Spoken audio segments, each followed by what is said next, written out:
one other girlfriend who I love to death, actually, but she always tells me who she knows. And she's like, I call this person. I'm like, this person's not gonna do anything for you. They're all in their little clique. They're all out for themselves. He is not going to do anything for you.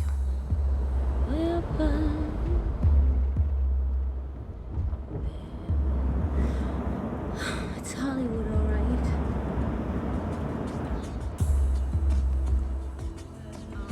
Madonna is the appropriated woman. She's the culmination of all of the other women. She's tended to kind of cannibalise past women. She's very good at that. And she reinvents herself as the new icon of those. So sometimes she's Marilyn Monroe, sometimes she's Jean Harlow, sometimes she's the... She doesn't have a particular genius, except to do that. The ability to construct herself. That's what I'm saying. She does that, doesn't she? A chameleon. Yeah. Chameleon. Celebrities can be de-celebritised. Is there such a word as that? Yeah, sure. Whatever, delegitimated, if they're overexposed or if they're underexposed. Well, we think that they live utopian lives, perfect lives, in actual fact aren't that happy. So a celebrity's actually walking a tightrope between those two abysses. I always wanted to be on that little television, in that TV. So people have told me a lot about people, casting agents, who I did not know. So I went to meet them for a beer. And I found out soon enough that I'm not going to go that way. I don't need to meet anybody at 9 o'clock at night. It takes a long time to learn the game here. It's a game, it's rules they play to get ahead here. And it took me 2 years now, I've only almost been here 2 years to actually find out which is a better way to go. It's difficult. I think it's very difficult. It's a gamble here.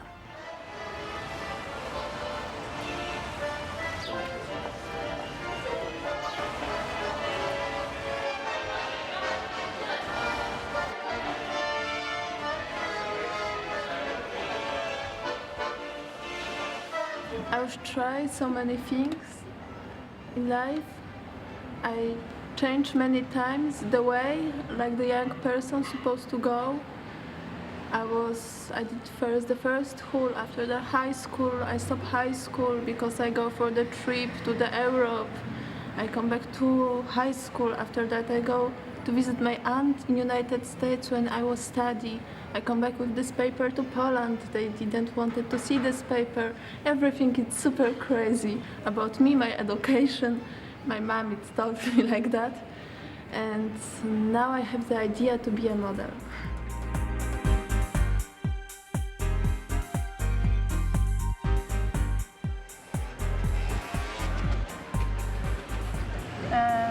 Paris can be very bourgeois, very French and the same gorgeous, but very, Paris. You can feel it's also business town. Everybody hurry, everybody going to some place. When you go to metro, it's like a fabric of the people what going to some places.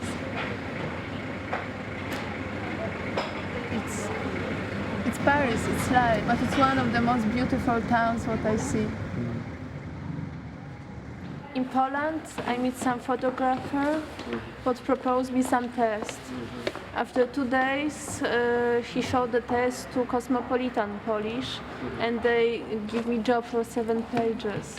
After 1 day, I meet some photographer what saw my picture before for the Polish Air.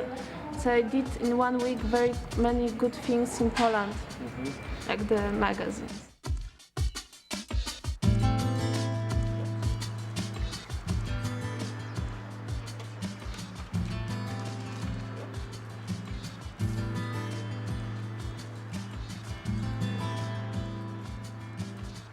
I mean, I just happened to be the right look at the time. That's the only thing. Plus, I had a certain amount of talent, she said immodestly. And I had a certain degree of ambition also. And that and I'm not sure what other aspects landed me in the right place at the right time. And through that, yes, I did have success here and overseas. And a lot of it was very confronting. I was not used to being feted and wined and dined and asked my opinion on things. I was very young too, and I found it quite confounding. The influence that comes with celebrity is not a right. It is a privilege. It can be burdensome. It can be very confronting. It depends what you do with it, actually.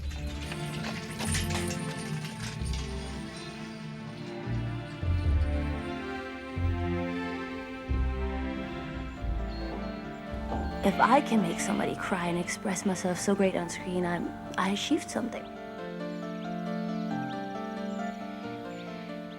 Real fame is something that comes with deeper experience and time. I mean, when people are fating you and you have your photographs in the paper and, you know, you're being ushered in here and ushered in there, it can trap you easily. You can easily begin to believe your own publicity and believe that that's what you deserve, and you come to expect that from then on. And that's a danger, because it's basically the media that's doing that for you. And the moment, you know, your show or your movie or your play or whatnot is done, that's it.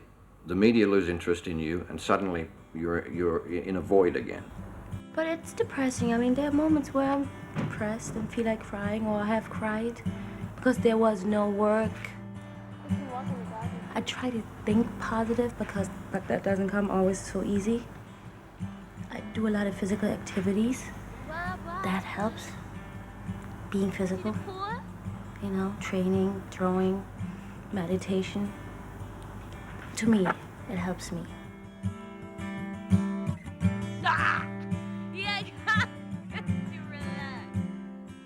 I clean too when I feel like, you know, things are not going my way. I go home and clean my whole apartment. It's really clean. Things never go my way, huh? I was really lucky because I was working frequently, much to my own astonishment at times. And then I found this cause which just consumed me, totally enveloped me. And so it found me before the work dried up. And so it was my choice to get involved with things outside the celebrity business. And I suppose I know I was very lucky. I didn't have to wait for the phone to dry up and the work opportunities to diminish. I'd found something else that was much more important. But I don't know how people cope when the phone doesn't ring, when they're biting their fingernails to the quick. There are so many people that you could point to who are extraordinarily talented, but that element of luck hasn't been with them. They haven't been in the right place at the right time. And I think fame and success, it not only requires a great amount of hard work and a great amount of base talent, but it needs luck as well. I was in a restaurant a little while ago at King's Cross, having lunch with a couple of people, and Tom Cruise and Nicole Kidman walked in. And they went and sat somewhere private and didn't think much of it. Got back to work and told my secretary, and was about to tell her the story of how short Tom really is next to Nicole. I hadn't finished the sentence. She grabbed 3 people and went off in a taxi down to the restaurant. To see if they could see them. See if they could see them. Didn't even get to finish the story. It was only a sentence.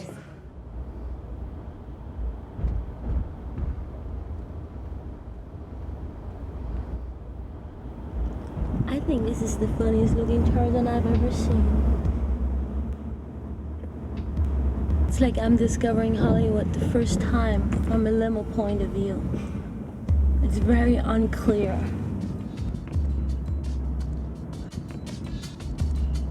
Beverly Hills, it's kind of like, when I first moved here, I was kind of intimidated by it. I was very intimidated by it. Because with all the wealth around me.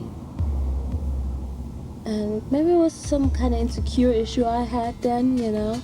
Just feeling like I could never be a part of that. It's like you have to get used to things. I'm not used to this. You know? A television, a telephone, a bar. I'm not used to that. Nothing ever came easy to me. And to me, for me, it's gonna be a lot of hard work. I know that. lot of studying, showing people that I can do this, that I have enough talent. And then it's only in God's hands, because then I don't know what to do anymore. If I can't get it done, then maybe it's not meant to be. But I had my palm read, and they said I'm gonna have success in 3 years. I have 3 more years. Of course, it's such a fickle thing. Fame and celebrity is so fickle that very often people don't get there. And you come across disillusioned. These are older people who are disillusioned, who are alone, who are disappointed, and are still wondering why, with that sort of determination and focus that they'd had as young people, they never made it.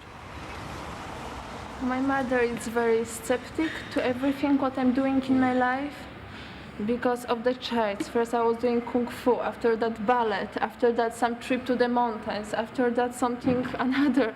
And because I changed in my life everything so quickly, and I'm not going like a good child to do that and finish play piano or something.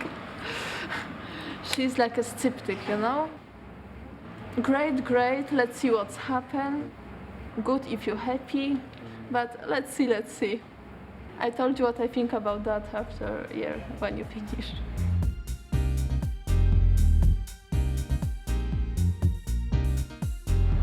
I'm proud of the pictures, what I can see already, what I can find in magazine. It's so easy with movement, with the lights, with the special makeup, do something special in the picture of the even normal person. Even beautiful, but not too... I mean, one of the traps of this business is that if you do well early on, you expect it to continue, but it very, very rarely does. Orson Welles being a prime example. Orson Welles is a prime example, you know. He peaked at 23. That's right. And from then on, it was downhill all the way. I would say it's a little European here, you know? I get a bit of the flair of Europe, which I miss a bit. But like it? Do I love it? No. Because most people are on the surface here, and they don't want to hear that you're unhappy. So you always have to be the happy person. Yeah, and those I don't call friends. No. We've both worked with some heavy-duty people over the years, and very often you find that they're completely alone. They can't communicate. People treat them so differently all the time, you know, yes sir, etc., what do you want, that they long just to sort of get down to street level, as it were, and sit down with an ordinary human being and have an ordinary conversation. And they find themselves trapped by fame or celebrity. And that, to me, is the saddest thing, when people find themselves utterly alone because they've achieved what they wanted. So I've known some big stars where it's hard for them to live a normal life outside, and they're actually paranoid of everybody that comes across them because they always think they want something from me. They want something from me, you know? And then I've met celebrities who go out and just don't care. It makes me realize kind of how fortunate we are to have the sort of family life we have, and to have got involved in something that's outside of ourselves. Because, you know, showbiz is such a self-absorbed business in many ways. And I think that's why people's egos get to run away with them very often. 100 years ago, you would have gone to the circus and seen the equivalent of a celebrity, I think, but now we've got the mass media, which is able to present Everything to a us. whole lot of people to us without us feeling we have to know them. Oh, I think even Or relate that to them as journalistic voyeurism means that we get to know the private part of them, so that in some ways we get to own them and approximate them in our own life. You know what I'm saying? Yeah, they definitely have a place in shaping people's identity. Supermodels and teenage girls. You know, I mean, that's a sad indictment of that celebrity status taken far too far. And there's a voracious appetite for young talent in this country, which is exploited and then dropped, as Peter said. And There's no reason why those young people shouldn't imagine that that will go on forever. Why wouldn't they? They are the centre of a lot of people's universe for a moment. And of course they're going to feel that that's going to go on. They're talented, they're young, they're gorgeous, and then it stops, and it's so sad. It's so sad. Some people just get on with life and are quite practical about it, and I guess if they're grounded, that's okay. As Peter said, a minuscule amount of people go on in this business, and others just go on wondering why, what happened, and it's sad. It's very sad.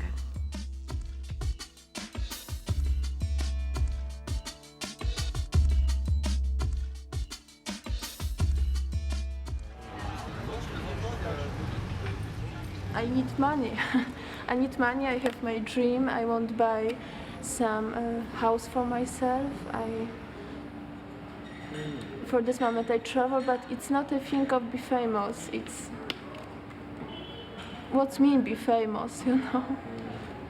It's so many people famous, and everybody are fascinating of them, and can be miserable people or stupid people, and they are just famous, or they're amazing, you know.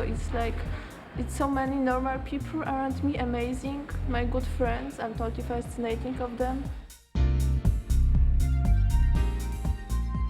It's so many young models in this business, like 14, 15, and they just start to make them personality, and they learn in this job to, you know, the best to be famous, to be big, to have money and to make money. Society seems to be saying, particularly to its younger generation, these are our heroes, these celebrities, these famous people who have enormous wealth, great fame, great power, etc. But that means also if I'm going to be on a billboard with something really important, that would be nice. And quite frequently me and my girlfriends talk about that when we drive by. Hey Joanna, I'm sitting in a limo now. Yeah. It's true. We'll be right there. Goodbye. She almost choked on a chicken bone. Oh, it's on La Cienega in Santa Monica. Huh? Right. A certain person that I know, yeah. She gives all her energy to socialize with those people who can get her anywhere, but doesn't take time for herself or her child that she has. She has a child. And to me, it's like, she's not true to herself. She doesn't want to be with those people. It's 8 o'clock. They call at 8 o'clock. Hey, want to go out for coffee? She says yes, but even she doesn't feel like it, you know? It's not in her heart to see those people, so why go? They have given their whole lives over to this thing, this fame thing, and when that's either gone or never been attained, there's nothing else for them to, there's nothing to fill up on, and that often leads to drinking or drug taking or the most incredible bitterness, which is terrible. Fame and celebrity should be to do with the inner workings of a person. We should be putting up people's compassion, their love of one another, as being the heroic aspects of people's nature. The media is there to drive the product, basically. It's there to serve the investors, the producers, etc., to get the publicity, to get the ratings up, to get the people into the cinemas and bums on seats. And it uses people, it exploits people. And when it's finished with them, it casts them to one side. I then found other things in my life that were more important, thank goodness, because I think that saved me and saved my sanity. And so I then turned that around to make the whole media thing work for me, for something outside, something bigger than me, something more important than me. So whether it's fighting for children or animals or anybody vulnerable and exploited, I have a great passion against injustice of any kind. I have no compunction about exploiting or, exploiting the media. and nor do they have any compunction about exploiting if it's in their interests either. Yeah, it's an equal deal. You know, I don't want too much people in my life what are not true, you know? It's the thing. See, to me, a great deal of fame and celebrity is absolutely empty. There's nothing to it at all. It's straw in the wind. And I think that a lot of the unhappiness that is coming about in society is because when people do reach for these sorts of role models, these sorts of heroes, they blow away, puff in the wind. I think there's a lot of despair in society, not just Western society, but I think Eastern countries all over the world. So I think that because people don't have a void that needs to be filled, I mean, they're turning to pop stars and sports stars and actors, and some of those people may indeed be worthy, although who am I to say that, of their admiration. But there are others who, you know, probably fall far short and have, you know, feet of clay. But I think that there's a cute side to celebrity worship. I don't think it's it's harmless. So many people are despairing in their everyday life.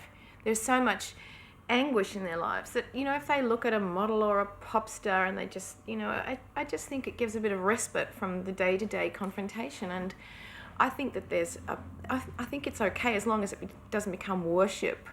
The media is like creating new myths for us because nobody's really connecting with traditional religion, cynicism with government and business. Well, I think we always need icons. An icon is an idea which has a religious root. That is, that there's something about the need to worship our society through particular individual achievers. I think people watch because they're looking for a code. They're trying to figure out in their own lives what's good and what's bad, what constitutes happiness, how should I be? Yes. Because I think that's one of the things that these institutions have now abdicated to celebrities.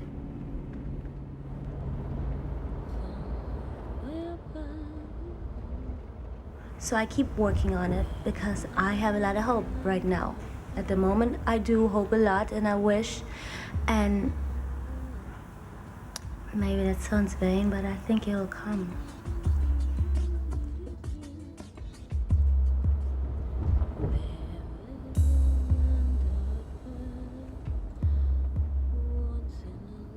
I don't have anything else here but me, so I have to make it.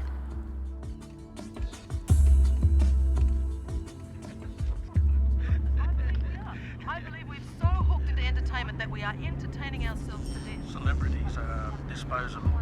We have to create other meaning than what the media creates. Or do we just end up with bigger and bigger and bigger celebrities?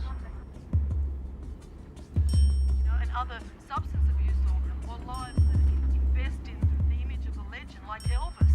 I mean, was there anything more pathetic at the end of life than Elvis? But celebrities are known for being known. Celebrities are disposable.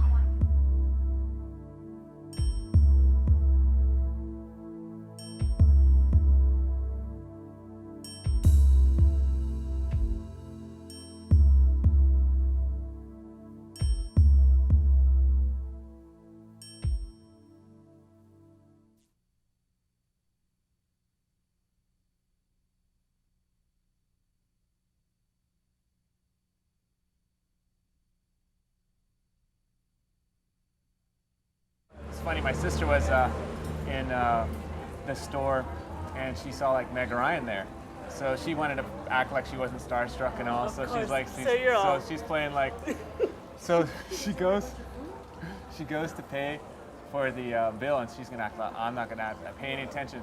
So she walks out to the car and she realizes that she doesn't have any of the stuff that she bought. And Meg Ryan had it. She ran out to put it. So she goes back in. And she's like, oh, you're real embarrassed. She's like, I guess I forgot the stuff. And the ladies and Meg Ryan are like looking and they're like, yeah, you forgot to sign your credit card slip and take your credit card too. They do that to us. What is it? But why? With that? What is it about that? I don't know. I mean, just because they're like seen on the big screen and on television, why are they like raised to a status above us? Dude, they are our heroes now, you know? I mean, we don't have political figures to be our heroes anymore because we sort of see through that now and everybody's corrupt. I think that's what it is. And I think also that we're so trendy that we need like we need sort of up to the minute people to look up to, and what better, you know, than like stars, movie stars, because we can totally just take them, digest them, and spit them back out. Well, it's almost like because they operate in the realm of fantasy, they can be whoever we want them to be, whereas like we were They dealing can with be king of the world. Oh yeah. You see, and how much have we seen of Leonardo since Titanic? Nothing. I saw him in Hollywood. Did you? Yeah. Cool. Mike and I were all, it's Leo, dude. I know. See, and you acted like you I didn't know. want to notice. And he was with You're like his embarrassed. grandma, so he's got to be cool. You're like embarrassed to talk to him, and you don't want to inconvenience them because they're like this higher status almost. Yeah, they sort of have achieved a godlike status, which is incredible. I mean, when you look like Ben Stiller and to be a god, how does he do that? I don't know. I don't know. Okay. So, like, do you think there's any positive role models within the kingdom or the realm of being a celebrity? Are there people that give back, or is it all about themselves?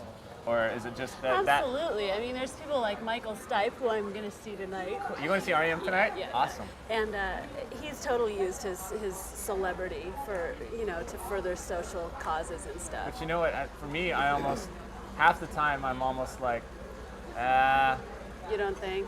almost like it's a ploy to make them look good to give, but you know what, but it dude, still I does think good. philanthropy can be that way in any realm, whether it's, you know, That's true. celebrity, media, whatever. I think that it just matters where your heart is. I mean, so you don't care, like when Ted Turner gave $1 billion to the UN or whatever, you didn't care whether he was doing it to enhance his stature or not. The money was still for good. I don't know. I mean, there's always the don't let your left hand know what your right is doing, you know. So it seems like But I mean, I guess my feeling is I think there are people within Hollywood that I genuinely admire, that they lead lifestyles that are responsible and make decisions that seem like they are socially aware and socially conscious. I mean, like for instance, you take like AC Green was playing for the Lakers and stuff. He specifically made decisions that was very overt about, hey, I want to make choices that are going to enhance not only my life but the people around me. I don't want to bring people down and stuff like that.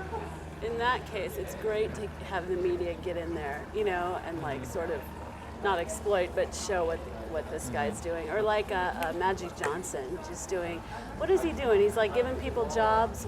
Yeah, he's created a bunch of jobs in the inner city by developing, putting in movie theaters and entertainment centers and stuff like that. And no one else probably could have gone in there and done that because he had the name. He was able to do that. So that is a case, I guess, where a celebrity was able to do some positive things. I'm having a really hard time thinking of people who are doing positive things, though. Let's see, Michael Stipe, no, not Bono. You know, you can count them on your hands, and that's pretty depressing. They find attraction to movies and entertainment because these offer stories. A movie is a form of communication that is based on story. It's not based on abstract communication of truths and what you want people to understand. Modernism was obsessed by that. But now narrative has come back as a major form of communication, how people transmit values and understanding. So as they go to movie theater, they experience something that they cannot even put into words, but they experience it with their mind, with their feelings, with their intuition, with all of their being, and it's communicated to them, and it changed them a little bit. They don't know how, they cannot explain how, but it was real for them. Church is not offering reality, it offers one aspect, which is a rational truth, rational explanations of what we believe. What is lacking there is a whole emotional aspect of any doctrine, social aspect of any doctrine, political aspect of the doctrines. How do this play in everyday life? And if people cannot, if that is not communicated to people, it hasn't been communicated at all.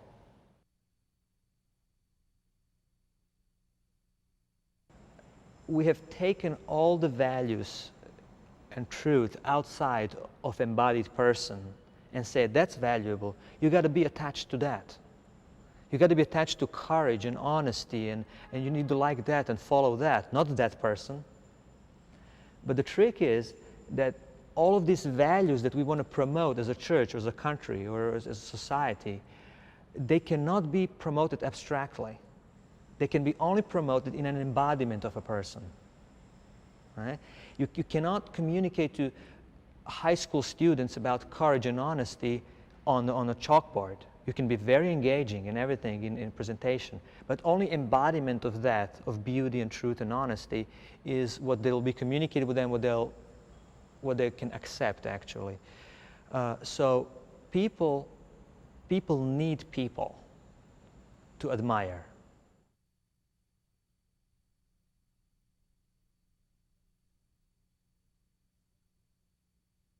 You got to remember that at certain stages of a person's life, we all carry certain needs that change as we grow older. Well, there's a certain stage when young people are beginning to be what we call individuated, which means they're beginning to be themselves. And as they begin to be themselves, they want to identify with people who are larger than life. So we talk about hero worship in the journals of psychology, but in reality that's the same issue about celebrity. So the young person identifies with somebody who's larger than life, who isn't what they are, and hopes that they might become that. So pop stars, music stars, celebrities become the thing that gives them identity now. And that's a very natural phenomenon when you're teaching Bible stories to children. By the time they hit their early teen years, 12, 13, you want to move to stories of heroes in the Bible and not bring them in too early, because then they'll think of all the blood and guts. But if you bring them in later, they'll think about the fact they were a hero, and they'll begin to identify positively with Scripture. So that's a natural phenomena in the growth of people. And I think most of the focus in the world on the celebrity status, sports figures, all those people are all in those early teen years. And some carry on later, but most of them are in those early teen years.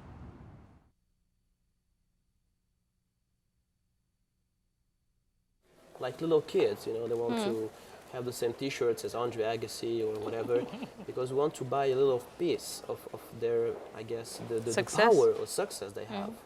Well, I personally, I would go even deeper than that and say that if you look at a society that has lost touch with core values, that has lost sight of God, whichever way you might look at God,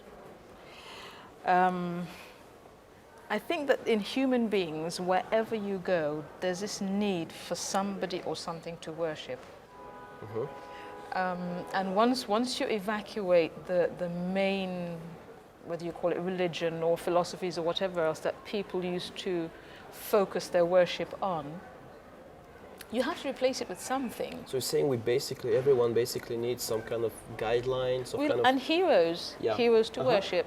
And I think if you have a society where people no longer are sure what moral values they have in common, and that one thing that they have in common is that you should look good and have a nice image and be beautiful and sexy and whatever else, then success is going to be measured using those criteria.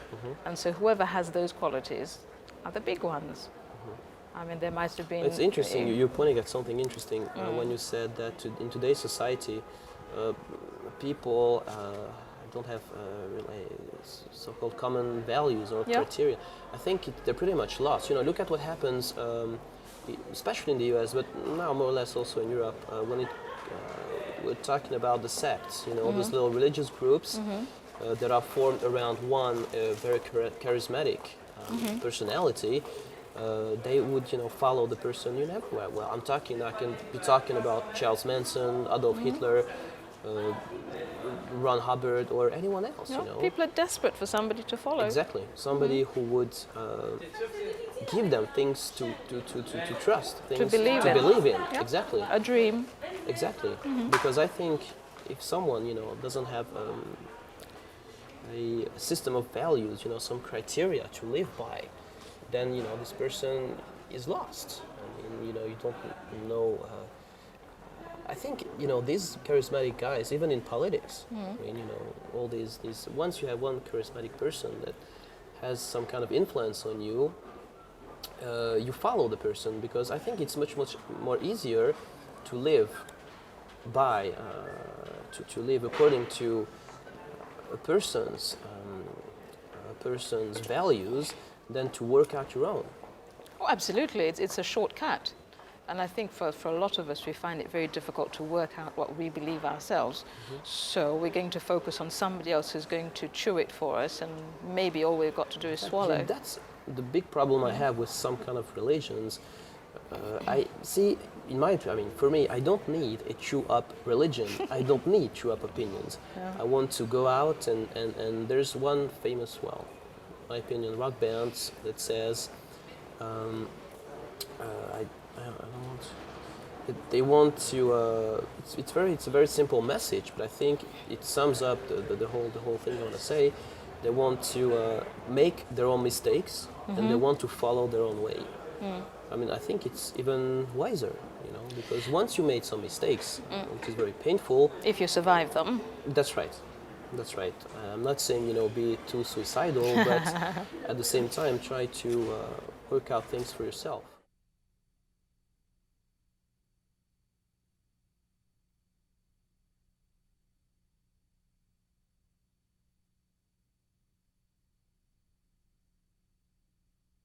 These celebrities become a good substitute for how these values are communicated, and that's why people admire these people. They won't even willingly become naive about them so they can get this kind of contact, right? So the only way to counteract that is to find other embodied communicators of values and beauty and mystery and truth.